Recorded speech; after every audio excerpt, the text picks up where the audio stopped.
I grew up in a house that looked perfect from the street, the kind of place people slow down to admire without ever asking what it's like to live inside it. A white colonial with a clean lawn, a two-car garage, and a father who mowed the grass every Saturday, like it was part of his identity. And if you asked my neighbors, they would have told you we were a great family, stable, successful, the kind you point to as proof that everything is working the way it should. But that version of us depended entirely on which daughter you were talking about, because in my house there were two roles, and they were never equal. My younger sister Julia was the investment, and I was the extra expense. Nobody really wanted to deal with, and that wasn't something anyone sat me down and explained. It was just understood, like background noise you don't notice until it's all you can hear. Julia got piano lessons. I got told we couldn't afford it. Julia got brand new dresses for every school event. I got handed whatever still fit from last year or told to make it work. Julia got praised in full sentences, detailed, specific, like she was already halfway to becoming something important. And when it came to me, I got my name, maybe a quick nod if someone was watching, but never anything you could hold on to. And the difference showed up everywhere. If you paid attention, the refrigerator was basically a shrine to Julia's life. Covered in her cheerleading photos, certificates, ribbons, every achievement carefully displayed like evidence of a future my mother had already decided on. And one time, just once, I put my own honor roll certificate right in the center, not compete, just to exist, just to say I was there too. And when I came home from school that day, it was gone. No explanation, no conversation, just gone. And when I asked, my mom didn't even look up from her magazine. She just said the fridge was getting cluttered like I was. Clutter like my effort didn't deserve space. And that was the pattern. Julia was always something to be celebrated, and I was always something to be minimized, even in public. It was obvious. At neighborhood barbecues, my mom would introduce Julia, like she was pitching a product she believed in. "This is my daughter Julia. She's going to do great things." And then she gestured toward me without even turning her body all the way. "And this is Paige." No follow-up, no prediction, just a name like that was all I was worth saying out loud. And my dad, he wasn't mean, not in the way that leaves obvious scars. He was just quiet, strategically quiet, like he decided early on that the easiest way to survive in our house was to stay out of anything that might turn into conflict. Sometimes he'd catch me in the hallway when my mom wasn't around, and he'd squeeze my shoulder and say he was proud of me always, in a low voice, like it was something he wasn't supposed to admit. And those 5 words were supposed to carry me through everything else, but they didn't, because they never showed up when it actually mattered. Not at the dinner table, not when decisions were being made, not when I needed someone to say out loud that I deserved the same chance as my sister and Julia. She didn't say anything either. She just stayed in her lane, took what was given to her, never questioned why it was always more. And I don't blame her for that, not entirely, because when you grow up being told you're special, you start to believe that's just how things work, that you earned it, that someone else just didn't try hard enough. And I tried. I really did. I got good grades. I stayed out of trouble. I followed every rule. Like there was some kind of scoreboard I couldn't see, and if I just did enough, eventually things would even out. Eventually someone would notice. But it never worked like that. Because the system in my house wasn't built to reward effort, it was built to reinforce a decision that had already been made. And once I saw it clearly, I couldn't unsee it. Every little moment lined up into something bigger, like when Julia got a brand new car for her birthday, and I got a reminder to be grateful for what I had, or when my achievements were treated like they were expected, and hers were treated like miracles. Or when I realized that the word independent was only ever used on me when they wanted to justify not helping, like it was some kind of compliment instead of an excuse. And the hardest part wasn't even the unfairness, it was how normal everyone acted about it, like this was just how families worked. like I was the only one who thought something was off. And after a while, you start to question yourself. You start to wonder if maybe you really are the problem. Maybe you're asking for too much. Maybe you're just not as good as the other person in the room. And I carried that with me longer than I should have. Because when the people who are supposed to back you don't, you either fight it or you start to believe it. And at that point in my life, I hadn't learned how to fight it yet. I just kept trying to earn something that was never going to be given freely. Not in that house, not with those rules. And definitely not as long as I was the daughter who was expected to figure it out on her own while watching someone else get everything handed to them without ever having to ask. I set the folder down on the dinner table and waited for my hands to stop shaking long enough to open it because I had rehearsed this moment so many times. It felt like muscle memory, the scholarship letter on top, the tuition breakdown. Underneath a spreadsheet I built myself with 4 years of numbers lined up, clean and logical part-time income. Estimated expenses, the exact gap I needed them to help me close $62,000 over 4 years. Not a guess, not a vague request. A plan. And I remember thinking if I made it clear enough, if I showed them I wasn't asking for everything, just the part I couldn't carry alone, they would finally see me the way they saw Julia, as someone worth investing in. So I cleared my throat and said I got into UConn half scholarship and I just needed help with the rest. And for a second, no one said anything. My dad kept cutting his chicken like it required full concentration. Julia didn't look up from her phone. And my mom didn't even reach for the folder. She just leaned back in her chair like I had asked for something unreasonable. And then she said, "Paige, we've talked about this," and I remember thinking we actually hadn't. Not once. Not seriously. Not with numbers on the table like this. So I said that calmly.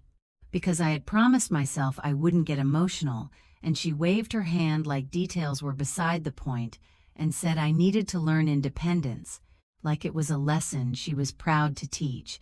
And I pointed out the obvious, that they were paying for Julia's full tuition at Syracuse, that this wasn't about not having the money, it was about choosing where it went. And that's when she gave me that look, the one that says the decision was made before. The conversation started and she said Julia's situation was different, that Julia had potential that needed nurturing, and I just sat there for a second trying to process what that meant.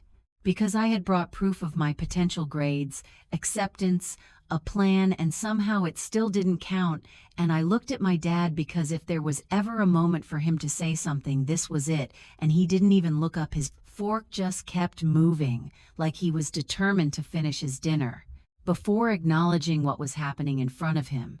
And that silence said more than anything he could have said out loud. It said, "This is how it is. Don't expect me to change it." And I felt something shift in me right then, not loud, not dramatic, just a quiet realization that I was on my own in that room.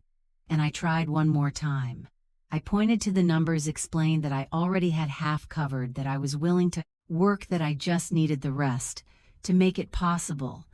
And my mom folded her napkin slowly, like she had all the time in the world, and said if I wanted it bad enough, I would find a way. That's what strong people do. And I almost laughed because it sounded like a motivational quote until you realized it was being used as a reason to do nothing. And I asked her directly why Julia didn't have to find a way, why independence only applied to me. And she didn't answer that. She just repeated that Julia was different. And then she said something that stuck with me longer than anything else. She said I was more resilient, like that was a compliment. Like being the one who could handle less, somehow justified giving me less. And I remember thinking that resilience isn't something you choose, it's something you're forced into when there's no other option. And I didn't say that out loud. I just sat there and let it land. And then she said the discussion was over, just like that, like a meeting she had decided to end. And Julia still hadn't said a word, not one, not even a small. Maybe we can figure something out. Nothing, just quiet agreement by default. and I gathered my papers because I wasn't going to sit there and beg. I wasn't going to cry in front of them and give them that version of me to remember. So I closed the folder, stacked everything neatly, because even in that moment I needed some sense of control, and I stood up, and no one stopped me. No one said, wait. No one said, let's revisit this. It was just over, and I walked into the hallway, and for a second I thought maybe my dad would follow. Maybe he'd say something when it was just the two of us, and he did come out, and I remember thinking, this is it. This is where he steps in, and he put his hand on my arm and said, your mother has her reasons. Just give it time. And I stared at him because that wasn't a reason, that was an exit. And then he let go and went back into the living room, like the conversation had been resolved. And that was the moment it really hit me. Not just that they weren't going to help, but that they weren't even going to question the decision that my future had been weighed against my sister's and quietly dismissed. And I stood there in that hallway with my folder still in my hands and realized that everything I had planned depended on people who had already decided not to be part of it.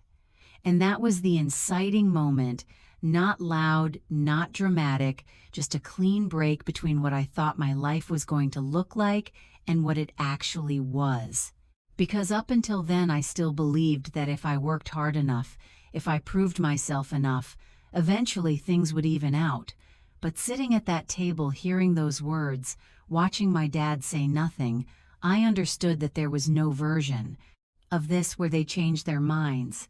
No last minute realization, no hidden support waiting to be revealed, just me, a folder full of plans, and a decision I didn't want to make but couldn't avoid anymore. I left before sunrise with one suitcase and $340 in my account, put my house key on the counter next to the coffee maker because I knew she'd see it at 6:15, and walked out without a note because there was nothing left to explain. And by that afternoon I was standing in a prep dorm room with a thin mattress, a metal desk, and a window that didn't close all the way, realizing I'd forgotten sheets and blankets and a plan for how to actually live here. So I slept in my jacket that first night and told myself it was temporary, that once I got a routine going, it would get easier, which is something people say when they don't know what else to say, because it didn't get easier, it got tighter.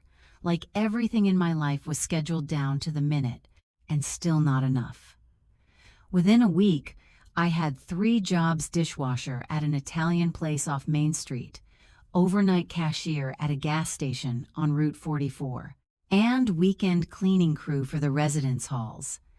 And my days started blending together in a way that made time feel optional. I'd finish a late shift with my hands smelling like soap and garlic, catch a short nap if I could sit through class, trying to keep my eyes open, then head straight to the next shift. And the sleep I got wasn't really sleep, it was just my body shutting down wherever it could. A chair, a break room once, even a stairwell, and food was whatever I could get, cheap or free. Leftovers from the restaurant at closing, a granola bar, if I had one coffee when I didn't, and I learned quickly how far caffeine can carry you before it stops working, which is usually right around the time you need it most. And there were moments that stuck, not because they were dramatic, but because they were so ordinary and still hurt, like the night I spilled boiling water on my left hand during a rush, second-degree burn across 3 fingers, and I wrapped it with gauze from a gas station kit and went to my morning lecture 40 minutes later because missing class wasn't an option, or the morning I stood in the shower trying to wake up and couldn't remember how I got there, like my brain had skipped a few hours without asking me first. And I kept thinking, this is what independence looks like, not the version my mom talked about at the dinner table, not some clean motivational idea, but this: doing the math every day and still coming up short, choosing between sleep and money and grades, like you can only keep 2 out of 3. And most days I chose work because rent doesn't care about your GPA, and my GPA hovered just high, enough to keep my scholarship but low enough to keep me worried. Like I was always one bad exam away from losing the only thing keeping me enrolled. And I did call home once 2 weeks, in which I still don't fully understand. Maybe I thought distance would change something. Maybe I thought hearing my voice would make it real for them. But the call lasted 7 seconds, she said. I made my choice and not to call to make her feel guilty. And then it ended, and I saved her number as do not answer because I needed a reminder that reaching out wasn't going to fix anything. And after that, I stopped expecting help and started focusing on survival, which sounds dramatic until you realize it's mostly logistics, figuring out how to stretch money, how to fit shifts around classes, how to keep going when your body is clearly asking you to stop. And there were nights I'd sit in the break room at the restaurant eating whatever was left over, staring at a wall, because I didn't have the energy to do anything else. And I remember thinking, this is my life now. And instead of panicking, I just adjusted. Because once you accept that no one is coming to step in, you stop waiting. And I found small ways to make it work. Studying during slow hours at the gas station, doing assignments between cleaning shifts, learning how to be efficient because I didn't have the luxury of time, and eventually someone noticed my Professor Whitfield, the kind of person who pays attention when most people don't. He saw that I was exhausted and didn't ask why.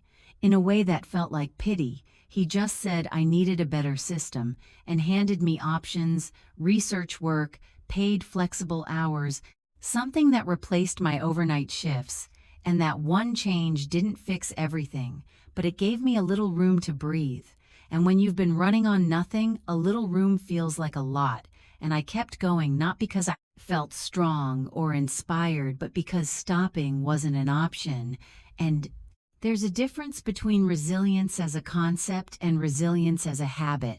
One sounds nice, the other is just what happens when you keep showing up because you don't have a backup plan. And there were still days I felt like I was barely holding it together, like I was one unexpected expense away from everything falling apart.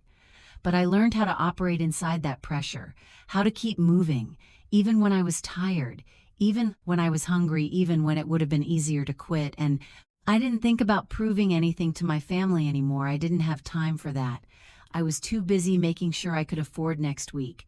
And somewhere in that routine, between shifts and classes and quick meals and short naps, I stopped asking why this was happening to me and started asking what I needed to do next, which is a much more useful question when you're on your own. And by the end of that first year, I wasn't comfortable, not even close, but I was still. They're still enrolled, still paying my bills, still moving forward, and that mattered more than anything anyone back home thought about me. Because for the first time in my life, I wasn't waiting for someone else to decide I was worth the effort. I was already putting in the work myself. I stopped expecting support, but I didn't expect the story to flip on me so fast, because somewhere between me leaving and me figuring things out on my own, my mom rewrote the entire narrative and sent it out like a press release, and suddenly I wasn't the daughter who asked for help and got turned away. I was the daughter who walked out, who overreacted, who chose to struggle just to prove a point. And the first time I realized how far it had spread was when my aunt called, her voice already loaded with judgment before I even said hello, telling me my mother was heartbroken and asking why I was doing this to her, like I had staged some kind of performance for attention. And I tried to explain not everything, just the basics, that I had asked for help with tuition, that I had a plan, that I wasn't asking for a free ride. And she cut me off mid-sentence and said my mom would never do that, like the idea itself was impossible, like I had invented the whole thing. And that's when it clicked, that I wasn't just dealing with my family anymore. I was dealing with a version of me that had already been edited and approved and distributed to everyone who mattered. And in that version, I was the difficult one, the dramatic one, the one who couldn't appreciate what she had. And once that label sticks, people stop asking questions because they think they already know the answer. And it wasn't just one call, it was a pattern, cousins reaching out with the same tone. The same concern that didn't actually include listening, just repeating what they'd been told, that I had been invited back and refused, that I didn't want to see them, that I was too proud to admit I was wrong, and I kept having the same conversation over and over, trying to correct it, trying to explain that none of that was true. And every time it felt like pushing against something solid, because they weren't calling to understand, they were calling to confirm what they already believed. And eventually I realized I was arguing with a story, not a person. And stories are harder to change because they're cleaner than reality. They don't include details that make people uncomfortable, like a mother choosing one child over another, like a father choosing silence over conflict. Those parts get cut, and what's left is something easier to accept, something that doesn't require anyone to take responsibility. And while all of that was happening, I'd still see glimpses of how things were going back home, social media posts that found their way to me, whether I wanted them or not. Pictures of Julia with a brand new car in the driveway, a big red bow on the hood, captions about being grateful, and having the best parents, and comments underneath from my mom, reinforcing that image, proud, supportive, generous. And I remember staring at one of those posts late at night in a laundry room that barely had heat, my hands cracked from soap and cold water, and thinking how easy it is to look like a good parent when you only show one side of the story. And I didn't screenshot it out of anger. I did it because it was clear it showed exactly how different our realities were, and how none of that difference would ever be acknowledged publicly. And the isolation wasn't loud. It wasn't like people were openly attacking me. It was quieter than that. It was the absence of support. The assumption that I was the problem, the way conversations would shift the moment I tried to tell my side, like people were waiting for me to admit fault so everything could go back to normal.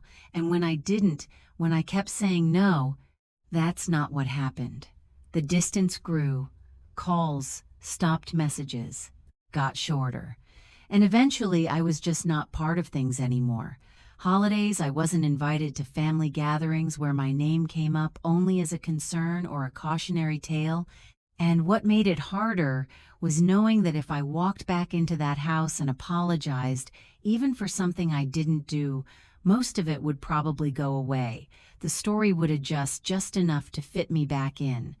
But I also knew that nothing underneath it would actually change. I'd still be the one expected to accept less, to stay quiet, to not question anything that didn't make sense. And once you see that, clearly it's hard to unsee it. So I stopped trying to correct every version of the story. I stopped explaining myself to people who had already decided, and I focused on what I could control, which was my own life. Because the more time I spent fighting a narrative I didn't create, the less time I had to build something real. And it wasn't satisfying. There was no moment where everyone suddenly realized the truth and apologized. It was slower than that, more practical. I just stepped out of the version of me they were comfortable with and let them keep telling their story without me in it. And the unfairness didn't disappear. It just became less relevant to the choices I was making, because it's a point you realize that being misunderstood by people who don't want to understand you is not something you can fix. It's something you move past. And that shift didn't make me feel better overnight, but it made things simpler. I didn't have to win the argument anymore. I just had to keep going. I started showing up to class a little less exhausted, not because my schedule got lighter, but because someone finally noticed what it was doing to me, and that someone was Professor Whitfield, the kind of professor who actually reads work and looks at you like a person instead of a name on a roster. And one afternoon he asked me to stay after class, not in a dramatic way, just calm, direct, and he said, "You're tired," not a question. And I didn't try to deny it because there was no point. So I gave him the short version: 3 jobs, not sleeping enough, trying to keep my grades high enough to hold on to my scholarship, and he didn't give me a speech about working harder or managing my time better. He just opened a folder and started showing me options: research assistant positions, internal evac grants, things I didn't even know existed, because no one had ever told me to look for them. And he said, "You're too smart to burn out this early," which was the first time anyone had said something like that to me without comparing me to someone else. And within a couple of weeks, he got me into a paid research role in his lab, $400 a month, which doesn't sound like so much, until you realize it replaced my overnight shifts, and suddenly I was sleeping more than 3 hours at a time, which felt like winning the lottery in a very specific way. And the work itself was different too, structured, focused, something that actually connected to what I was studying instead of just paying the next bill. And for the first time, I wasn't just surviving, I was building something, even if it was small, even if it was just data and systems and long hours in a lab. It was mine, in a way. My other jobs never were. And around the same time, I met Lena, who sat next to me in biology, like we had both agreed, without saying it, that we were too tired to pretend we were fine. She had this straightforward way of talking that made everything feel simpler, like when she looked at me and said, "You look how I feel," and then called it a compliment, and she was the first person I told the full story to, not the short version, not the edited version, all of it, the dinner, the tuition, the way things worked in my house. And she didn't interrupt, didn't try to fix it, didn't tell me to forgive anyone or give it time. She just listened and then said, "You don't owe them a redemption arc, you owe yourself a life." And that line stayed with me because it shifted something. It took the focus off proving them wrong and put it back on what I was actually trying to do, which was get through school and build something that didn't depend on anyone else's approval. And Lena wasn't in a better situation financially. Her parents couldn't afford to help either, but the difference was they supported her in the ways they could, and that contrast made things clearer. For me, it wasn't just about money, it was about choice, about who gets backed and who doesn't. And with Lena, it never felt like I had to earn basic support. We studied together, shared whatever cheap food we could find left, snacks in each other's bags without making a big deal out of it. And it wasn't dramatic or emotional, it was consistent. And consistency is underrated when you've spent most of your life dealing with the opposite. And between Whitfield and Lena, I had something I didn't realize I was missing. Not a replacement for family, but a version of support that was honest and practical people who saw what I was doing and responded to it without trying to reshape me into something easier to manage. And that changed how I worked. I started putting more into the research, not because I had to, but because it made sense, because it was something I could actually grow, and one paper in particular, something technical and not exactly exciting to anyone outside that field, became important in a way I didn't expect. Whitfield read it and said this could be something real, not just an assignment. And that was the first time I allowed myself to think, beyond getting through the next week, to think about what I could actually build if I kept going. And it didn't solve everything. I was still working, still budgeting every dollar, still dealing with the same reality, but now there was direction, and that made the hard parts feel less random, less like I was just reacting to whatever came next, and more like I was moving towards something. And that shift mattered because it gave me a reason to keep pushing that wasn't tied to proving anyone wrong. It was tied to proving to myself that I could take what I had and turn it into something better.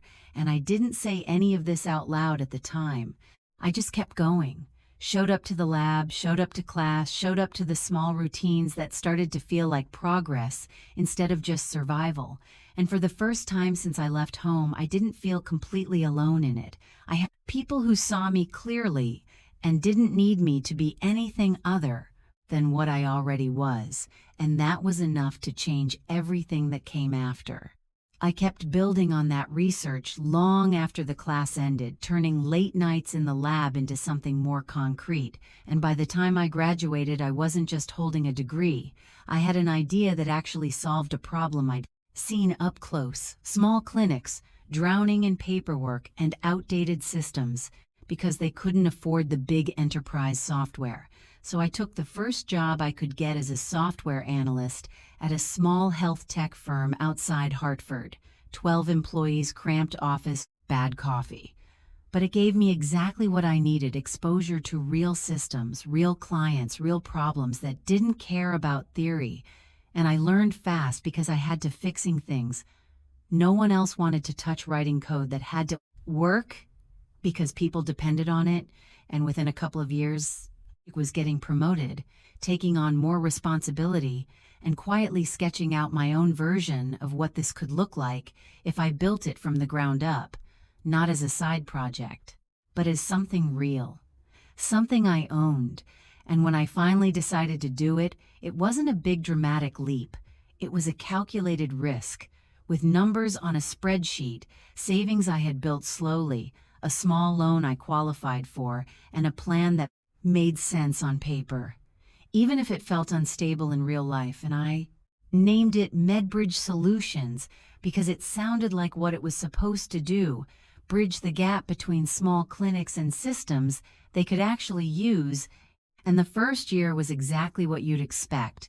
2 clients, both small, both hesitant, a folding table for a desk in a tiny apartment, and days that blurred into nights because there was no one else to hand things off to. I was the developer, the support team, the salesperson, the person answering emails at midnight and fixing bugs at 6 in the morning. And there were moments when it felt like I had just replaced one kind of exhaustion with another. But this time it was tied to something I was building, instead of something I was just trying to survive. And that made a difference, even when things went wrong. Even when a client called with an issue, I didn't have an immediate answer. For even when money was tight again, because starting something from scratch means you don't get paid first, you get paid last, if at all. And I remember sitting at that folding table looking at my bank balance thinking, I've been here before. The difference is this time I chose it, and that choice matters more than people realize because it changes how you handle the pressure. It's not something being done to you, it's something you're doing, and slowly it started to bruising. Work not overnight, not in a way that makes for a clean story, but in small steps that added up: one client recommending me to another, one system working well enough that people trusted it, one problem solved that led to another opportunity. And I reinvested everything back into the company. No upgrades, no lifestyle changes, still driving the same car, still living in a small apartment because growth mattered more than comfort at that point. And around my mid-20s, I was working 80-hour weeks, not because someone told me to but because that's what it took to keep things moving forward.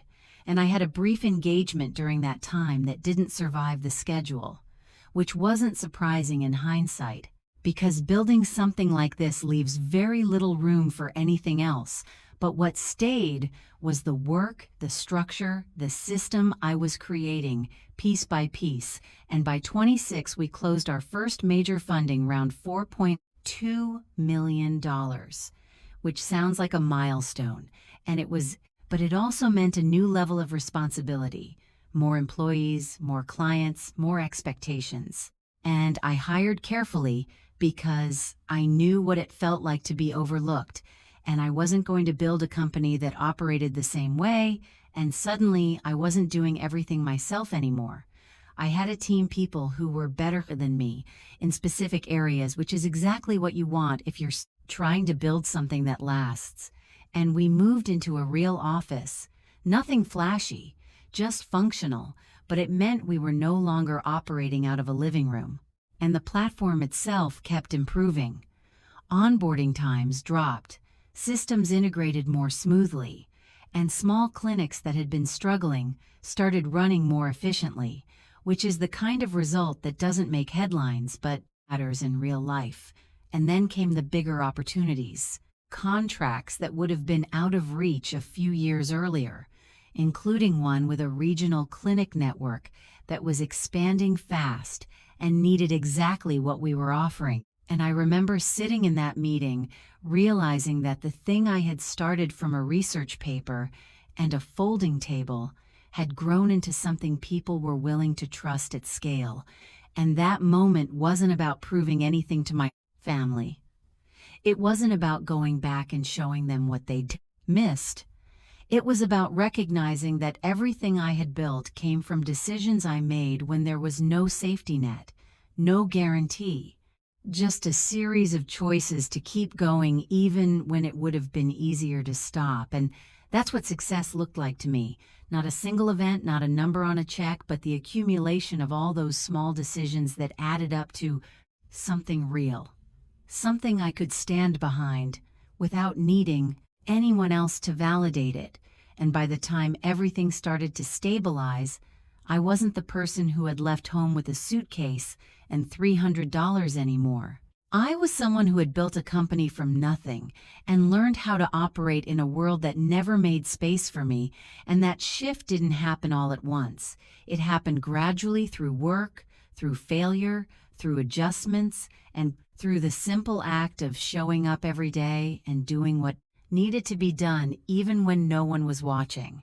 I was back at my desk finishing a client report when my phone lit up with a Connecticut number I hadn't seen in years. And I let it ring once, twice, then picked up before I could overthink it, and Julia's voice came through like no.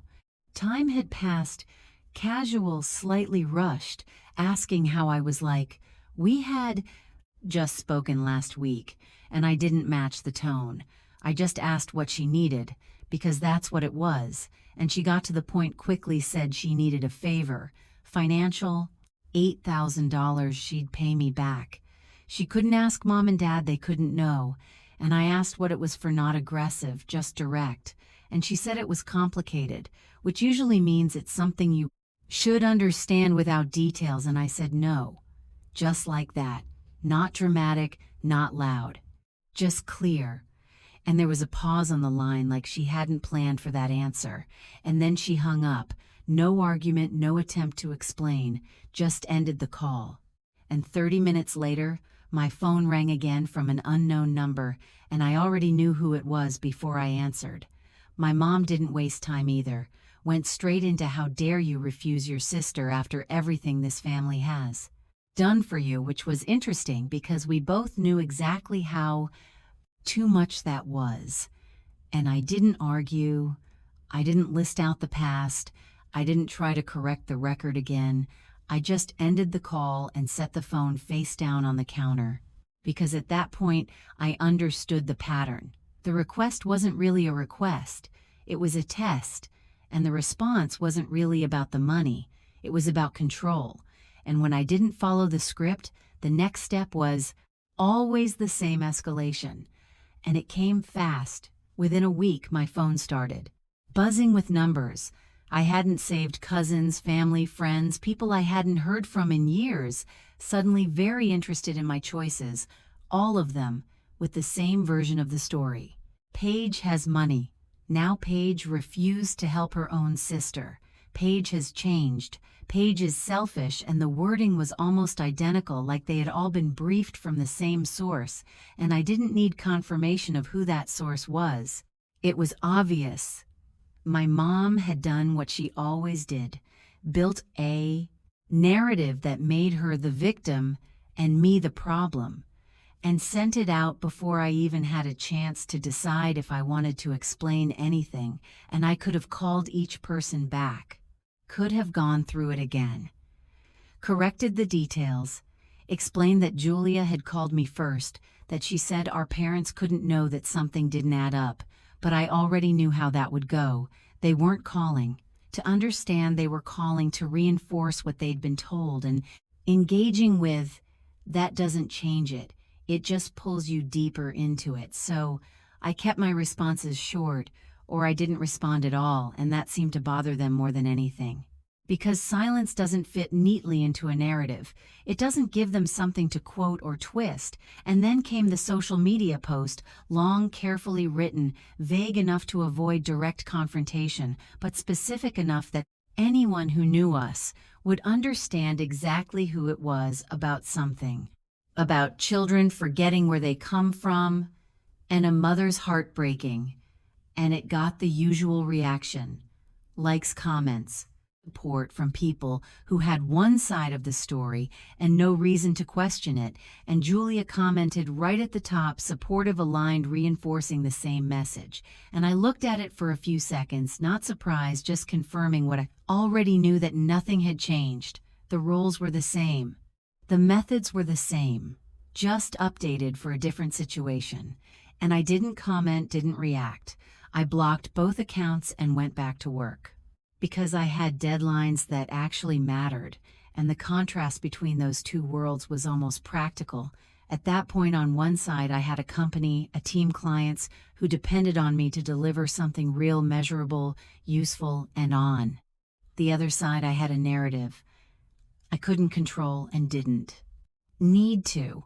And once you see that clearly, the decision becomes easier, not emotionally easier, but logically simple. You put your energy where it has an effect, and you stop trying to fix what doesn't. And that didn't mean it didn't bother me. It did, just not enough to change what I was doing, because I had already spent years building something that didn't rely on their approval. And I wasn't about to trade that for the chance to be understood by people who had already decided I wasn't. And somewhere in that process, I stopped thinking of these moments as personal attacks and started seeing them as predictable outcomes. You say no, they escalate. They recruit others. They reinforce the story. And if you stay consistent, eventually it loses momentum. Not because they change, but because there's nothing new to work with. And that's exactly what happened. The calls slowed down. The down messages stopped.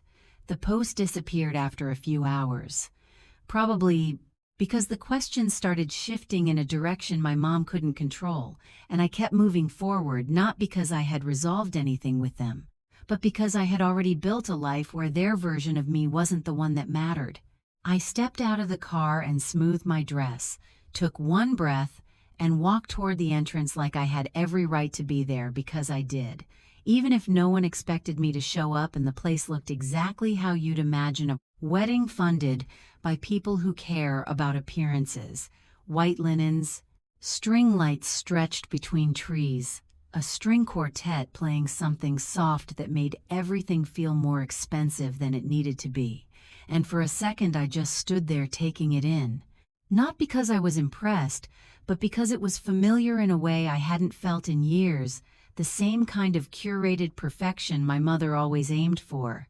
And then I started walking past the welcome table, past people smiling and chatting, like this was just another celebration, and it didn't take long for the first reaction to hit a pause, a double take, a quick whisper to someone standing nearby.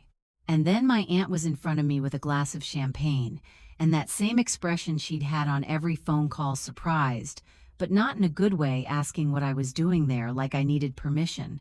And I told her I was invited, kept it simple because anything more would have turned into a conversation I wasn't interested in having.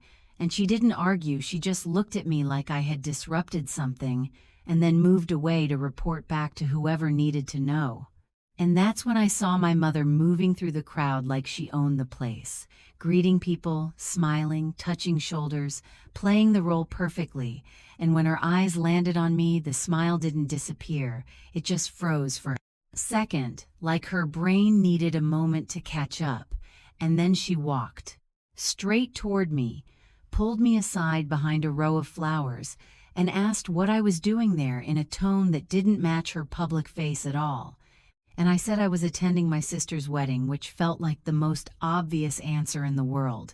And she reminded me I hadn't been part of this family for 9 years, which was her version of the story. And I asked whose choice. That was not loud, not dramatic, just direct. And she didn't answer. She just told me not to make a scene, which was interesting because I hadn't done anything yet. And then she switched back to her public voice, bright, welcoming, telling people I had decided to surprise them, like this was all part of the plan. And I let her have that moment because correcting her right there wouldn't have changed anything. And then I felt a hand on my shoulder and turned to see my dad.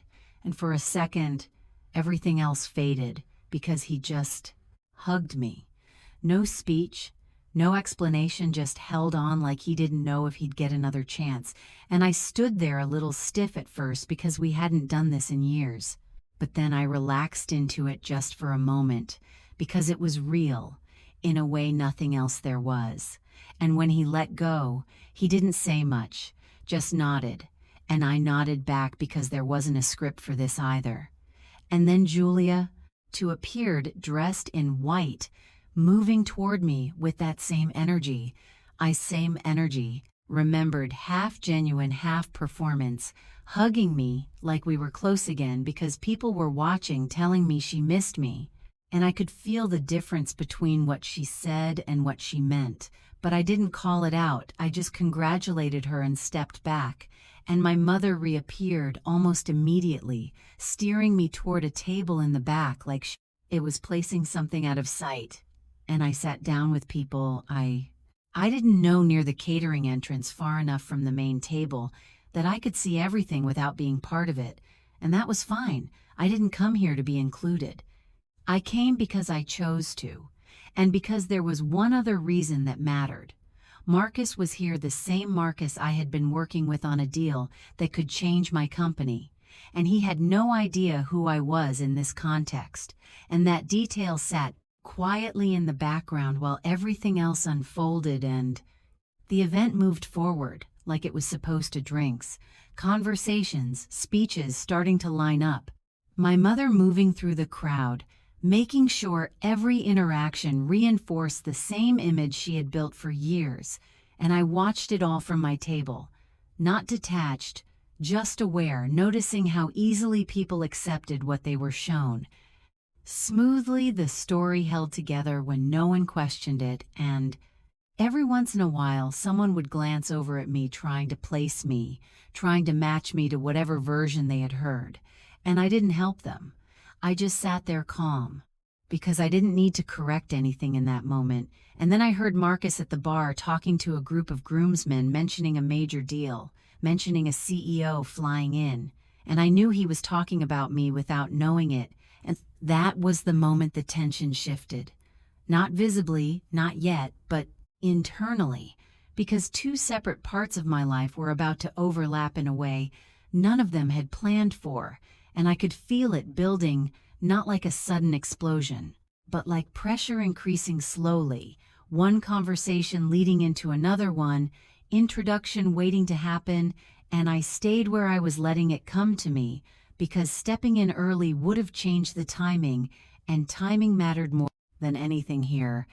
And as the speeches started and the room focused on the stage, I could see my mother relax slightly, like she thought everything was under control again, like the unexpected had been managed, and I almost felt bad for a second, because I knew that feeling wouldn't last, not because I was planning anything, but because the truth has a way of showing up at the worst possible moment when you've spent too long trying to keep it out, and all I had to do was stay where I was and let the situation catch up to itself.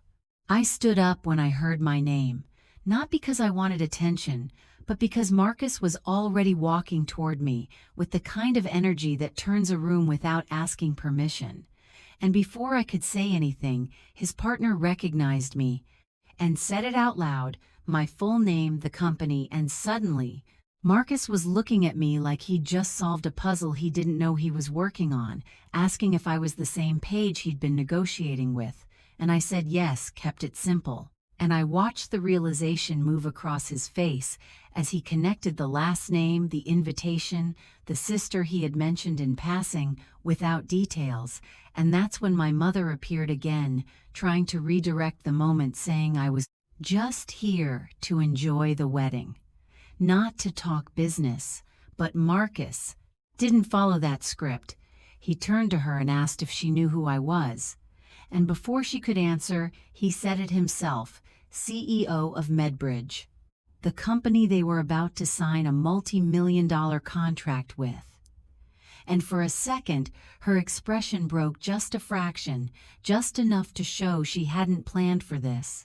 And across the room I saw Julia stop mid-conversation and start walking toward us faster than before, and Marcus didn't wait. He took the microphone, like this was an announcement he couldn't hold back, told everyone exactly who I was, what I had built, how I had done it without help, and the room shifted immediately. You could feel it, people turning, whispering, recalculating everything they thought they knew, and I didn't add to it. I just nodded once and said to keep the focus on the couple, because I wasn't there to make a speech, but the shift had already happened. The narrative had cracked, and once that happens, it doesn't go back together cleanly. And while everyone was still processing that, Marcus's phone buzzed, and I knew what it was before he said anything. The verification report my team had run. As part of the contract standard procedure, nothing personal, and he looked at the screen, then at Julia, then back at me, and asked if we could talk, and we stepped outside onto the balcony where the music was quieter, but the tension wasn't. And he said her degree didn't exist, that the university had no record of her completing the program, and I told him I knew that the report had come in that morning, that I hadn't had time to address it yet. And he asked why I hadn't told him, and I said because there isn't a normal way to say that your client's fiancé, who is also your sister, falsified her credentials, and he stood there for a moment processing, then said he was going to ask her directly in front of everyone because he needed to hear the answer where it couldn't be edited. And I told him not to, not because I wanted to protect anyone, but because I knew what it would do, and he said he had to, and then he walked back inside. And I followed because at that point this wasn't something I could step away from, and he went straight to Julia. No build-up, no soft approach, just asked if she had actually graduated, and the room went quiet in a way that makes people lean in without moving. And she tried to deflect, said they could talk later, laughed like it was a misunderstanding. And he repeated the question and then asked again, louder, clearer. And my mother stepped in, told him to lower his voice, told him her daughter graduated with honors, and he turned to her and said she didn't graduate at all, and that was it. That was the moment everything broke, because there's no smooth recovery from that kind of statement in a room full of people who just heard two completely different versions of the trial. Same fact, and Julia's face changed. Not gradually all at once, like she had run out of options, and she admitted it, not in a full explanation, just enough that she hadn't finished, that she was going to tell him later. And Marcus didn't raise his voice, which made it worse, because calm disappointment carries further than anger, and he asked when exactly she planned to tell him, after the wedding, after the job, and the contract, and no one answered, because there wasn't a good answer. And my mother tried again, tried to frame it, to redirect, to minimize, but he stopped her with one word, and the room held that silence like it mattered. And then he said something. I didn't expect that I was the only honest person in the family, and I didn't react. I didn't need to, because at that point the facts were doing all the work, and you could see it on people's faces, the shift from certainty to doubt to understanding, conversations starting in low voices, phones coming out, the kind of quiet chaos that spreads when something publicly accepted turns out to be false. And Julia sank down like her body couldn't hold the weight of it anymore, the dress pooling around her while two bridesmaids tried to help without knowing what to do. And Marcus stepped away, not dramatically, just decisively, like a line had been crossed that couldn't be uncrossed. And the reception didn't end with an announcement.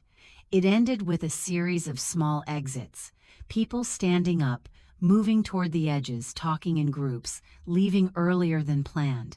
And my mother turned to me and said I had destroyed my sister's life, and I told her no. The truth did that, My company just found it as part of a process that applies to everyone, and I wasn't going to risk everything I had built to protect a lie.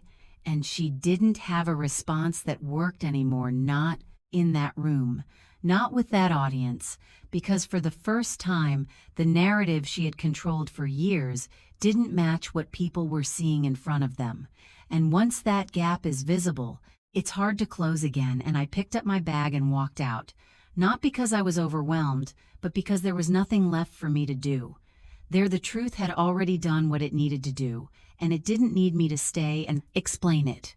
I kept walking until the noise from the reception faded, and the gravel under my shoes was the only thing I could hear, and I didn't look back because I didn't need to see how it ended, to know it was over, not just the wedding but the version of my family that had held together on one story for years. And the fallout didn't come all at once.